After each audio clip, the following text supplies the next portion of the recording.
क्या आपको मालूम है कि सोने और चांदी के भाव हर रोज कभी आसमान छू रहे हैं तो कभी अचानक से धड़ाम हो रहे हैं? आखिर क्यों? यह उतार चढ़ाव आम नहीं है, बल्कि इसके पीछे वैश्विक राजनीति, डॉलर की चाल और डर की अर्थव्यवस्था काम कर रही है। आपको जानकर हैरानी होगी कि पिछले साल अप्रैल और मई में चांदी का भाव करीबन 1 लाख रुपए था, जो इस साल 4 लाख रुपए के पार पहुंच गया।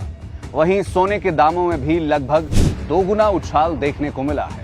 जब भी किसी चीज के दाम तेजी से बढ़ते हैं तो एक सीधा सा नियम काम करता है, डिमांड ज्यादा और सप्लाई कम। लेकिन यह सिर्फ ऊपर ऊपर की वजह है, असली कहानी इससे कहीं ज्यादा गहरी है। असली वजह ट्रंप फैक्टर और वैश्विक अनिश्चितता है। राष्ट्रपति डोनाल्ड ट्रंप के फैसलों ने पूरी दुनिया को असमंजस में डाल दिया है। कब किस देश पर टैरिफ लगेगा, कौन सा समझौता टूटेगा, कौन सा नया मोर्चा खुल जाएगा, यह किसी को मालूम नहीं, कुछ तय नहीं। और जब दुनिया को कुछ तय न दिखे तो निवेशक सुरक्षित ठिकाने तलाशते हैं, जैसे कि सोना और चांदी।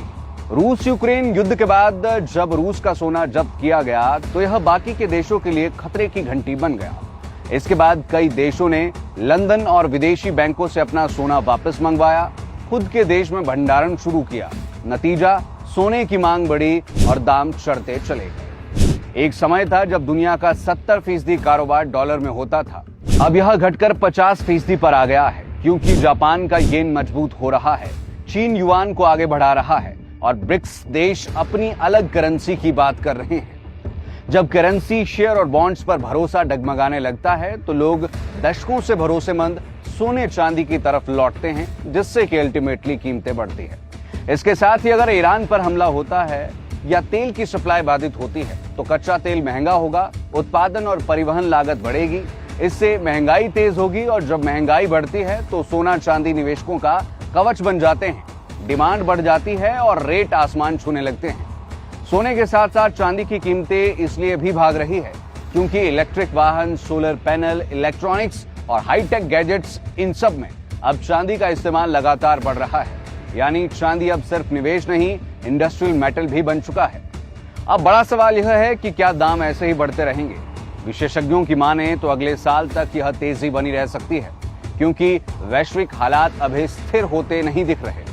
सीधे शब्दों में कहे तो जब दुनिया डरी हुई होती है और अमूमन डॉलर कमजोर होता है तो सोना और चांदी दौड़ लगाने लगते हैं। लेकिन यह भी तय है कि सोना और चांदी हमेशा ऐसे नहीं भागेंगे।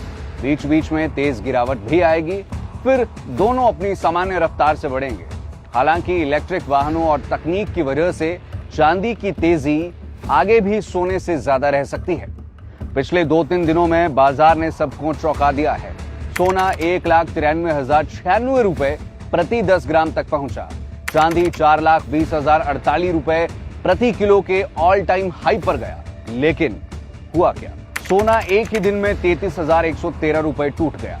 इसी तरह चांदी 1,28,126 रुपए प्रति किलो सस्ती हो गई। इसके पीछे की वजह ट्रंप का ऐलान। अमेरिका में केविन वॉश को फेडरल रिजर्व का नया चेयरमैन बनाए जाने की घोषणा की गई। इससे सख्त मॉनेटरी पॉलिसी की उम्मीद बढ़ी, डॉलर मजबूत हुआ और सोना चांदी दबाव में आ गए, यानी कि एकदम से नीचे गिर गए। इसका निष्कर्ष यह है कि सोना चांदी आज सिर्फ धातु नहीं, डर, राजनीति और वैश्विक अस्थिरता का आईना भी बन चुके हैं। और आने वाले दिनों में सोने तथा चांदी के दाम गिरेंगे और फिर अपनी साधारण चाल को पकड़ेंगे।